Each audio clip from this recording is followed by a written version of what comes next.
Hoje eu quero falar sobre o tema lições de um herói. Lições de um herói. A Bíblia fala em Isaías capítulo 6, versos 1 em diante, sobre uma grande visão que o profeta Isaías teve. Isaías foi um dos maiores profetas na história. Ele foi um profeta, o nome de Isaías significa salvação do Senhor, ou o Senhor é a minha salvação. E foi ele que mais claramente descreveu a pessoa de Jesus, ou a redenção de Jesus. Foi Isaías que escreveu no capítulo 43 do seu livro. Ele escreveu, no capítulo 53, ele escreveu que pelas suas pisaduras nós já fomos sarados. Aleluia! Diga, eu fui sarado pelas pisaduras de Jesus. Mas em Isaías capítulo 6, versos 1 até o 4, na Bíblia Revista Atualizada, diz assim: no ano da morte do rei Uzias, eu vi o Senhor assentado sobre um alto e sublime trono, e as abas de suas vestes enchiam o templo. Serafins estavam por cima dele, cada um tinha 6 asas, com duas cobriam o rosto, com duas cobriam os seus pés, e com duas voavam. E clamavam uns para os outros, dizendo: Santo, Santo, Santo é o Senhor dos exércitos, toda a terra está cheia da sua glória. As bases do limiar se moveram à voz do que clamava, e a casa se encheu de fumaça. É interessante que naquele dia, era um dia comum, ao que tudo indica, mas naquele dia Isaías decidiu ir ao templo, e foi justamente naquele dia, num dia comum, que ele teve um encontro poderoso com Deus. É por isso que você nunca deve faltar à reunião no templo, porque você nunca sabe quando Deus vai se manifestar de uma maneira sobrenatural. Deus não vai mandar um fax para você ou um WhatsApp avisando que em tal dia Ele vai fazer um avivamento na sua vida. Ele não vai te avisar. A Bíblia diz que Deus age de repente. Foi de repente no dia de Pentecostes. Mas é interessante que Deus podia ter falado, ou Deus podia ter dado essa visão para Isaías em qualquer outro lugar. Mas ele resolveu dar essa visão a Isaías no templo. Sabe, muitas coisas Deus faz no templo. Foi ali no templo de Salomão, enquanto ele estava consagrando aquele templo, aquele lugar, que a glória de Deus desceu. Aqui não foi diferente. Isaías estava nesse lugar e ele teve uma experiência que transformou a vida dele. Mas hoje eu quero falar não sobre Isaías, mas eu quero falar sobre Uzias. Uzias é o nosso herói de hoje. Você sabia que quando eu falo herói, eu estou me referindo ao termo português, o termo ocidental, digamos assim, dessa palavra, porque em hebraico não existe a palavra herói. Na linguagem de Deus não existem heróis. A razão é muito simples, porque você não encontra nenhuma pessoa na Bíblia que seja 100%, a não ser Jesus, a não ser Deus. Você não vai encontrar outra pessoa que seja 100% infalível. Então não existem heróis, mas no sentido ocidental, nós vamos estudar a vida do rei Uzias. É interessante notar que Isaías, ele está escrevendo o diário, o seu diário. E ele escreve: no ano da morte do rei Uzias, eu vi o Senhor. Eu tive uma experiência com Deus. Parece-me que a visão de Isaías e a morte de Uzias estão ligados, estão conectados. Então parece-me que precisou Uzias morrer para que a glória de Deus se manifestasse. Muitas vezes algo precisa morrer em nossa vida para que a glória de Deus se manifeste, para que Deus possa se manifestar de uma forma mais poderosa. Mas na verdade esse Uzias, ele foi um grande rei, ele foi um dos melhores reis de Israel. E nós vamos estudar um pouco da sua história, mas vamos começar pelo fim da sua história. Qual foi o fim do rei Uzias? Segundo livro de Crônicas, capítulo 26, verso 21. Segundo Crônicas 26, verso 21. Você pode abrir em 2 Crônicas 26 e nós vamos ler alguns versículos ali. Diz assim a palavra de Deus sobre o fim do rei Uzias. Assim ficou leproso o rei Uzias até o dia da sua morte, e morou, por ser leproso, numa casa separada, porque foi excluído da casa do Senhor. Esse grande herói teve um fim trágico.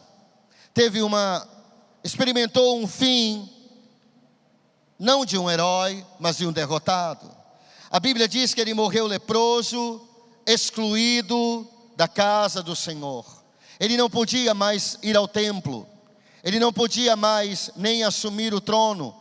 O seu filho assumiu o trono por ele. Ele não podia mais ter contato com as pessoas. Ele foi excluído da família. Ele perdeu tudo aquilo que era mais precioso para ele. Esse foi o fim de Uzias. Mas as coisas jamais acontecem no fluxo do tempo, apenas de repente. As coisas acontecem devagar e de repente. Eu falei para vocês, nós vimos agora, lemos em 2 Crônicas, sobre o final da vida de Uzias. Mas se nós começarmos pelo seu início, nós vamos ver quais foram os fatores, quais foram os passos que levaram Uzias a terminar sua vida como um leproso. A primeira coisa que aconteceu na vida de Uzias, a Bíblia diz em 2 Crônicas capítulo 26, versos 3 a 5. 2 Crônicas 26, versos 3 a 5, diz assim: Uzias tinha 16 anos quando começou a reinar, e 52 anos reinou em Jerusalém. Ele começou a reinar quando ele tinha apenas 16 anos. Ele era um adolescente. E o seu reinado foi muito longo. Ele reinou por 52 longos anos. Então ele teve um reinado firme e forte. Era o nome de sua mãe, Jecolias, de Jerusalém. Josias fez o que era reto perante o Senhor, segundo tudo o que fizera Amazias, seu pai. Propôs-se buscar a seu Deus nos dias de Zacarias, que era sábio nas visões de Deus. Nos dias em que buscou ao Senhor, Deus o fez prosperar. No início da vida de Uzias, o início foi muito bonito. A Bíblia diz que ele começou como um jovem sedento de Deus. Sabe quando você é sedento por Deus? Quando você tem fome de Deus, fome da presença de Deus, fome de mais de Deus, de querer mais, de se aprofundar no Espírito Santo. Sabe, essa fome que acompanhou o início do ministério de Uzias. Esse homem, esse herói, ele começou como um jovem faminto de aprender mais da palavra de Deus, de se aprofundar nos caminhos de Deus. A Bíblia diz que ele propôs no seu coração buscar ao Senhor. Sabe quantos de nós começamos a nossa vida com essa proposta em nosso coração de buscarmos a Deus? Eu vou buscar a Deus. Cada vigília que havia. Sabe quando a gente se converteu? Muitas vezes quando a gente se converte, nós queremos estar em todas as vigílias. Nós queremos estar em todas as reuniões, em cada célula. Eu não posso perder a célula. A minha primeira Bíblia. Essa é a minha primeira Bíblia. Eu tenho que ler essa Bíblia. Eu tenho que ler esses livros poderosos. Eu tenho que estudar mais, orar mais, buscar mais. Eu não quero chegar atrasado aos cultos de celebração, porque eu propus no meu coração buscar ao meu Deus. Uzias começou assim, com essa fome e sede de Deus. Ele era um jovem que tinha fome e sede de Deus. A Bíblia diz: bem-aventurado aqueles que têm fome e sede, porque eles serão saciados. Sabe, você ainda tem fome de Deus? Você ainda tem sede de Deus? Um grande avivalista, que foi discipulador do pastor Cirilo, ele costumava dizer a seguinte frase: você está com fome de Deus. Pergunte isso para a pessoa que está ao seu lado, diga assim: você está com fome de Deus. Sabe aquela paixão do começo? Jesus, ele fala através do profeta João, do apóstolo João. Ele diz: escreve à igreja de Éfeso. Ele diz: eu tenho uma coisa contra ti, ó pastor de Éfeso, ó igreja de Éfeso. Eu tenho uma coisa contra ti, tu perdeste o primeiro amor. Aquela primeira paixão, a paixão do começo, o amor do começo. Quando você me buscava, quando você orava, quando você tinha fome de crescer, quando você estava tão empolgado, entusiasmado. Nós falamos aqui: alegrei-me quando me disseram, vamos à casa do Senhor. Mas agora o tempo passou e nós não temos mais aquele entusiasmo, aquela paixão do começo. Mas Uzias, ele foi um jovem, ele tinha 16 anos quando ele começou a reinar, e ele tinha fome de Deus, tinha sede de Deus. Ele tinha a mente aberta, ele tinha a mente de um jovem. Sabe, muitas pessoas se tornam crentes velhos. Eu não quero ficar velho. Sabe, ficar velho é diferente de ficar idoso. Se você não quer ficar idoso, eu posso orar por você e você vai morrer agora mesmo. Não tem problema. É a única maneira de você não ficar idoso, é você morrer jovem. Mas o problema não é ficar idoso, o problema é ficar velho. Sabe, Augusto Cury, ele diz que ele escreve que um dos primeiros sinais que você está ficando velho é quando você se torna ranzinza. Quando você se torna uma pessoa que reclama de tudo. Uma pessoa antipática, uma pessoa que se irrita com todas as coisas, ou com qualquer coisa. Mas Uzias, ele começou a vida tendo a mente aberta, tendo o coração aberto. Você é assim? Você ainda continua? Será que nós ainda continuamos com aquela mesma paixão do começo? Meu Deus, amor, eu não posso chegar atrasado no culto, eu não posso chegar atrasado ao culto, faltam 5 minutos, eu não posso chegar atrasado, eu quero pegar até a contagem regressiva do culto. Ou será que você entra na casa do Senhor e diz, eu vou chegar após o louvor? Já perdeu a essência. Ô Uzias, Deus quer falar contigo nessa noite. Número 2, Uzias ouvia os sábios em sua vida. Segundo Crônicas, capítulo 26, verso 5, diz assim: Uzias propôs-se buscar a Deus nos dias de Zacarias, que era sábio nas visões de Deus. Nos dias em que buscou ao Senhor, Deus o fez prosperar. Uzias, ele se espelhava em Zacarias. Zacarias era o seu líder, o seu discipulador, o seu pastor, o seu mentor. Era alguém que ele ouvia, que ele consultava. Sabe, mas isso foi no início do ministério de Uzias. Isso foi no início da conversão ou da vida de Uzias. Sabe, muitos de nós nos acostumamos. Dag Mills, ele fala sobre a terrível maldição da familiaridade. O que é a maldição da familiaridade? É quando você se acostuma com a unção na sua vida. Quando você se acostuma em ter acesso. Mike Murdock diz que a pessoa mais acessível do mundo é o Espírito Santo. Mas sabe quantos de nós ligamos para Ele? E eu falo isso primeiramente sobre mim mesmo. A pessoa mais acessível do mundo também é a pessoa mais desprezada do mundo. Sabe, o Espírito Santo está à distância de uma pergunta. Nem vou dizer oração. Uma pergunta é uma oração, mas o Espírito Santo está à distância de uma pergunta. Você já fez uma pergunta para o Espírito Santo hoje? Dag Mills, ele disse que ele leu os livros do Kenneth Hagin. Ele costumava ler, ele tinha as fitas cassetes naquela época. Ele disse que ele tinha um toca-fita auto-reverso. O que é isso, pastor? Pesquisa na internet, só há em museus agora. Isso não é da sua época, é só gente que tem o cabelo branco que vai saber o que é. Você sabe o que é? Então você tem cabelo branco. Brincadeira, irmão.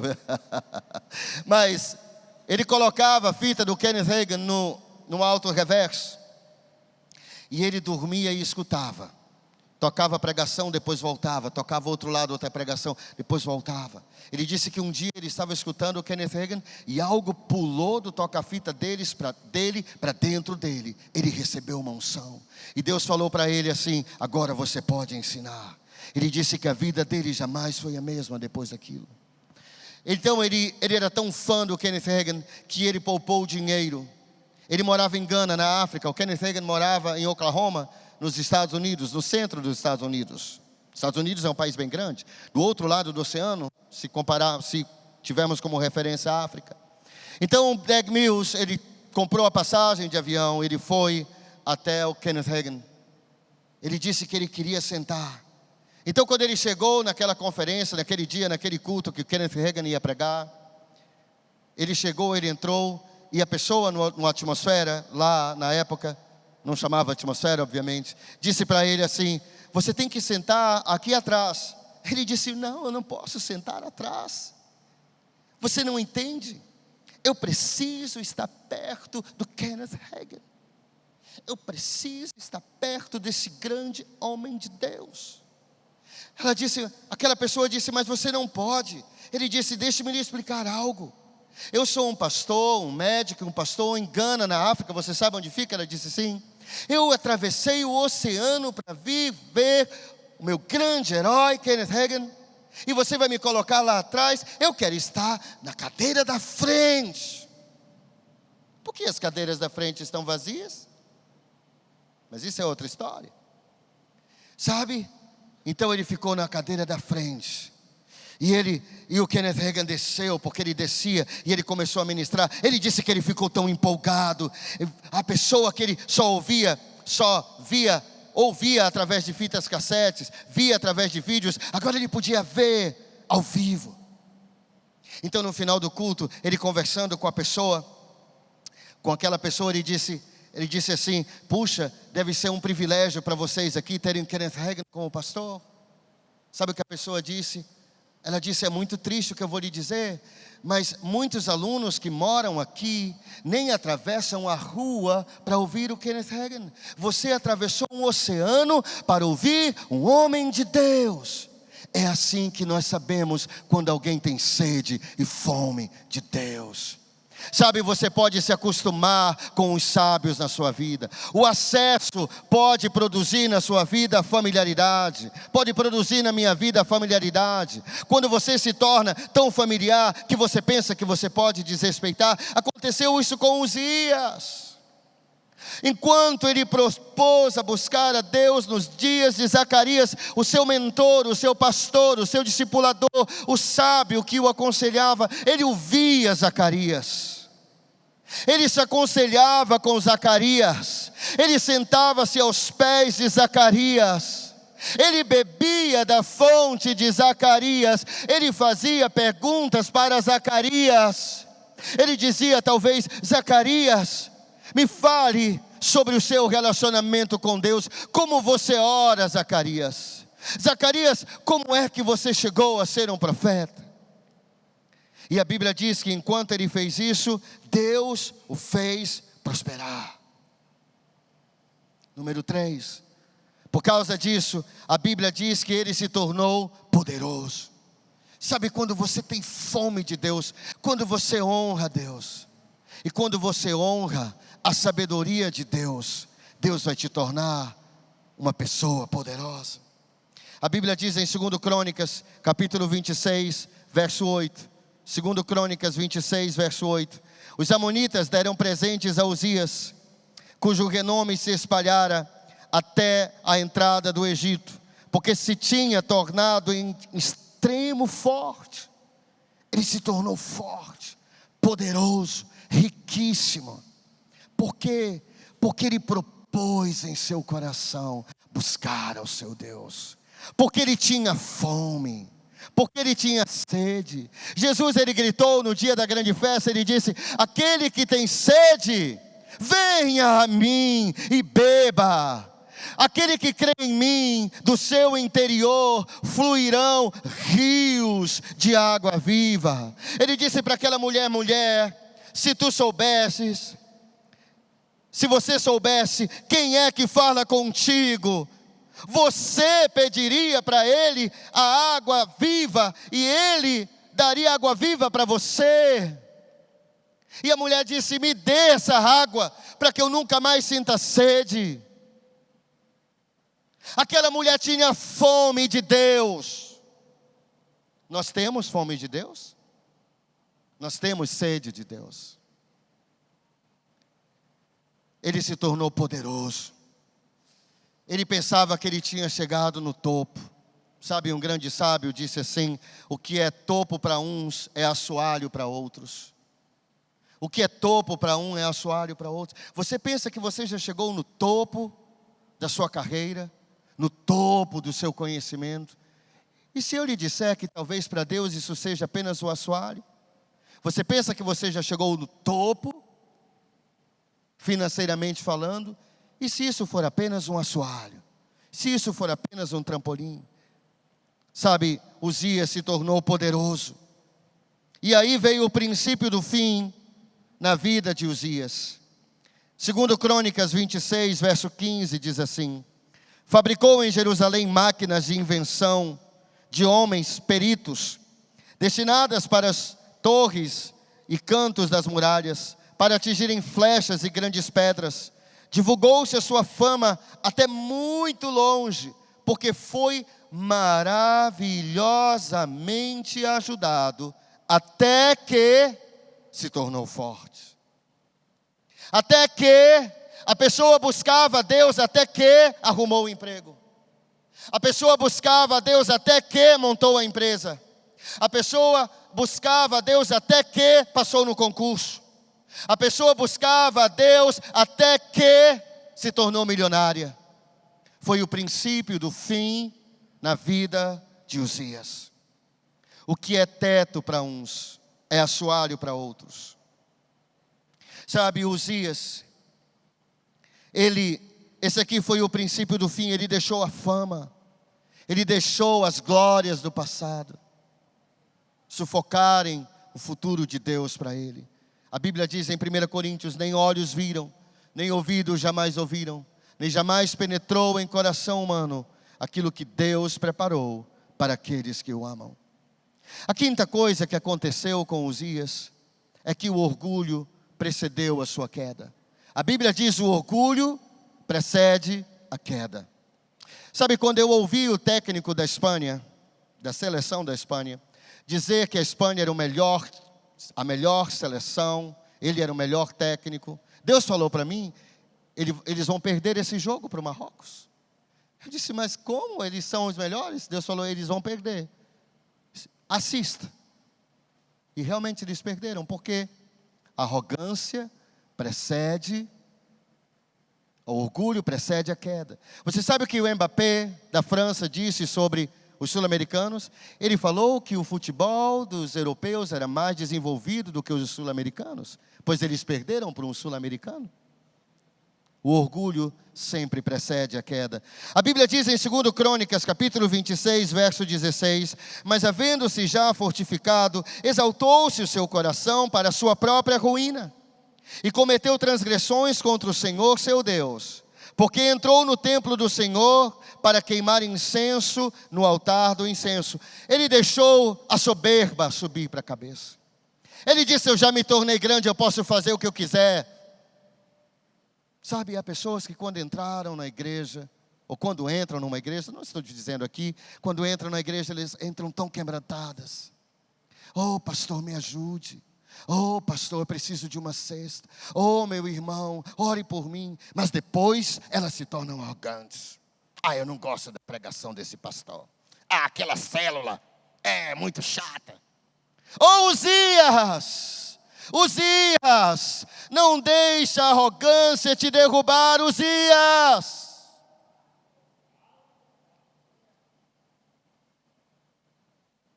Número 6, para finalizarmos. Uzias rejeitou a correção dos sábios. A Bíblia diz que Uzias, ele entrou no templo com incenso. Ele não podia fazer isso. Ele era rei, ele podia muito, mas ele não podia tudo. Mas quando você é arrogante, você não tem mais respeito pelas coisas. Você pensa que você pode tudo. Você pode fazer tudo, falar tudo, ser o que você quiser. Então, a Bíblia diz que ele entrou e 80 homens, 80 sacerdotes, mais o sumo sacerdote, entrou lá e disse para ele: você não pode fazer isso, Uzias. Você pode muito, mas você não pode tudo. Estou parafraseando. E Uzias, vamos ler o texto que aconteceu. Uzias não aceitou a correção. 2 Crônicas 26:19 diz assim: então Uzias se indignou. Tinha um incensário na mão para queimar incenso. Indignando-se ele, pois, contra os sacerdotes, a lepra lhe saiu na testa perante os sacerdotes na casa do Senhor, junto ao altar do incenso. Sabe o que eu acho interessante nessa história? Que Uzias não ficou leproso quando ele ofereceu incenso. Ele ficou leproso quando ele se irou contra a correção dos sábios na sua vida. Sabe aquela pessoa que diz: irmão, você não pode fazer isso. Meu querido, você não pode fazer isso. Meu querido, você está indo longe demais. Você não pode falar assim sobre o seu líder de célula. Meu querido, você está indo longe demais. Você não pode tratar assim o seu supervisor de área. Você não pode falar isso sobre a igreja, meu querido. Você está indo longe demais, Uzias. E o Uzias se indignou. Ele ficou irado. E não foi o que ele fez, mas porque ele rejeitou a correção dos sábios, ele ficou leproso. A Bíblia diz em Provérbios 13, verso 18. Cadê o meu tecladista, meu tangedor? Provérbios 13, 18 diz: pobreza e afronta sobrevêm ao que rejeita a instrução. Mike Murdock, ele diz o seguinte: não há segredo para a pobreza, não há segredo para a miséria.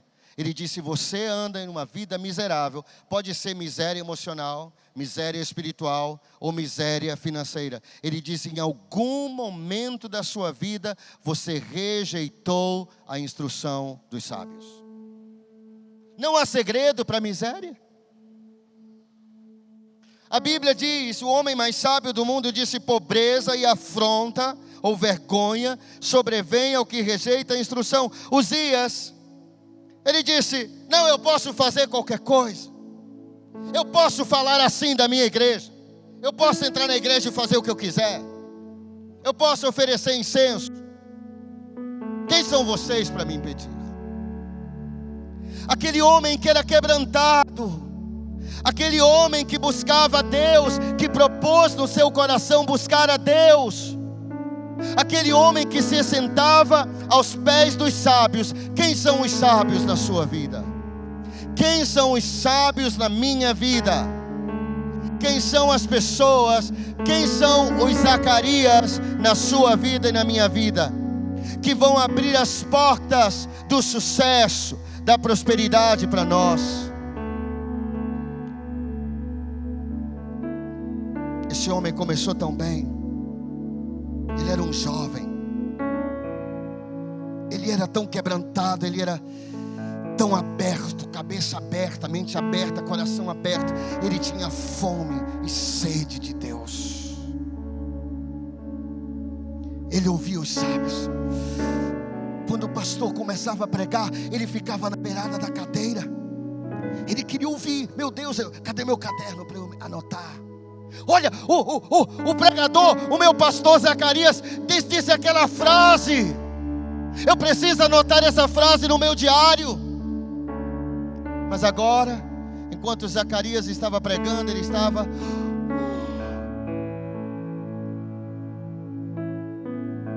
se levantava, dava as costas para Zacarias ir embora. Ninguém fez isso, né? Ninguém faz isso hoje em dia. Oh, Uzias, Deus quer te usar, Uzias. Deus quer te usar, Uzias. Ele tornou-se poderoso, mas o princípio do seu fim foi quando ele deixou o orgulho entrar no seu coração, falando o que ele não podia falar, fazendo o que ele não podia fazer, entrando em áreas que ele não podia entrar. Ele rejeitou a correção dos sábios. Uzias, você não pode fazer isso. Eu posso. Quem foi que disse que eu não posso? 80 sábios estão dizendo que você não pode. Eu li certa vez que a maneira mais rápida de sermos enganados é pensarmos que somos mais espertos que os outros. Essa é a maneira mais rápida de sermos enganados. Mas essa noite, o Senhor te chama. Você não precisa morrer, Uzias, para minha glória descer. Uzias, você não precisa morrer para minha glória descer. Quantos Uzias nós temos aqui hoje à noite? Todos nós somos Uzias nessa noite. O pastor é um Uzias. Tem que se quebrantar. Todos nós nessa noite. Não, eu não sou Uzias, o meu irmão que é. Todos nós somos Uzias nessa noite. É melhor se quebrantar do que se quebrar.